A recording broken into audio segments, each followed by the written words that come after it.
So our speaker for today is Adin Maynard, a UMass BDIC graduate and former TA of this class, and he will be speaking about his work helping to make homes more energy efficient. So if you want to help me in welcoming Adin, that'd be great.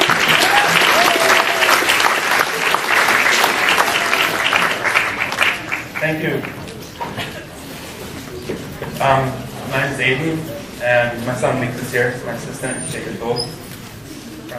So as John said, I graduated from UMass in 2006 as a BDIC student with a concentration in sustainable design and urban planning. Took a lot of John's courses, I think 6, maxed out on that. And for the last year I've been working in energy. What I'm going to talk about is sort of the less sexy green direction that we need to go in. Energy efficiency. It's making buildings more efficient. Weatherizing, adding insulation, air sealing, and I'll talk about these things in detail. So again, graduated from UMass in 06. I was like a carpenter, barista. Then I started working for Energy Save, which is a program of the Harold Grinspoon Charitable Foundation in West Springfield. There's the Harold Grinspoon Foundation, and he works a lot in the Jewish world, supporting Jewish schools, Jewish camps. Gives away about $15 million a year. He's a philanthropist. And then his charitable foundation, there's 3 programs.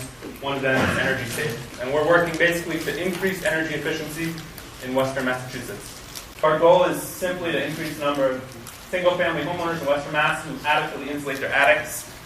We do consider efficiency as a whole, but Mr. Grinspoon is adamant about attic insulation because it's where most people are lacking in their homes. Home energy efficiency results in less CO2 emissions, lower heating and cooling bills, a healthier and safer home, less reliance on dirty fuels. Basically, energy efficiency, I'm sure you all have a general concept of what it is. It's different than energy conservation. Those are 2 terms you hear a lot about in the news. Energy conservation is using less. You know, and in our country, there's this feeling that using less is suffering. You know, driving a smaller car, sacrificing our lifestyle to use less. So that's still kind of conservation, has that element to it. Efficiency is using science, tools, and some technology to use our existing spaces in a smarter way. And there's, as I'll talk about, the environmental benefits, efficiency, economic, and social. Truly sustainable. So, economic benefits, obviously if you're burning less fuel, you're saving money. Last year,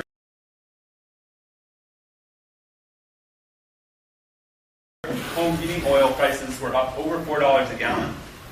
You probably remember you're filling up your cars, but the home heating prices went up significantly. Now they're back down, but October, September, November last year, a few months ago, people are really hurting.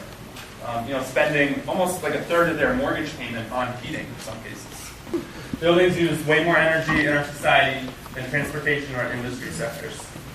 So, environmental benefits, if we're burning a lot less fuel, it's better for our air. Basically, the only hope, and I'm going to come to this point, that as our society is getting to a pretty dangerous place, global warming, etc. Efficiency is a real answer, and it's really necessary. Just like wind and solar are, I'd say efficiency is almost more. There's more potential for energy savings, for reducing CO2 emissions in energy efficiency than there is in renewable energy. So, efficient buildings are definitely a solution. These ideas are from my favorite new author, Thomas Friedman.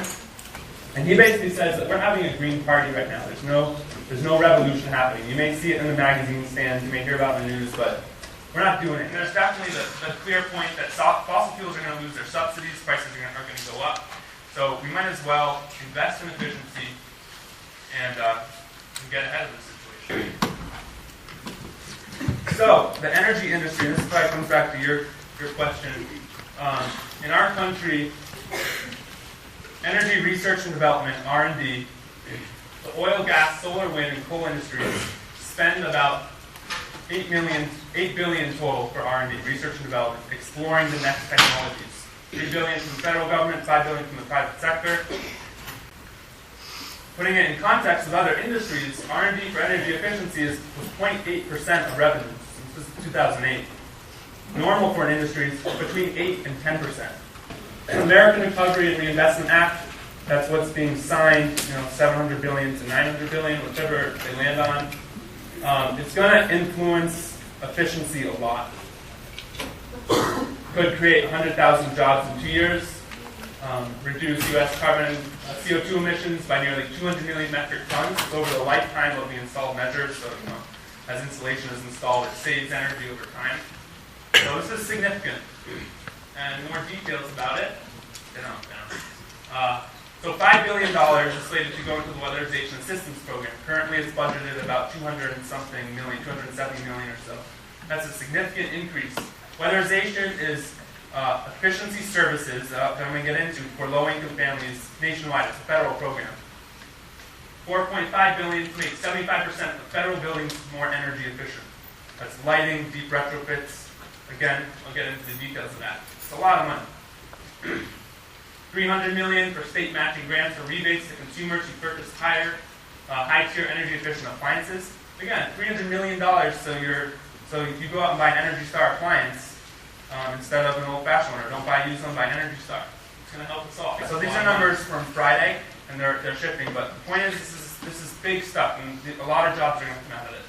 So here in Massachusetts, something that we've been working on Energy Save for the past 2 months since the Green Communities Act, which got passed in 2008. It's a law that got signed by Deval Patrick, and it may make Massachusetts the national leader in energy efficient programs. The biggest component of it is that it increases the utility company energy efficiency programs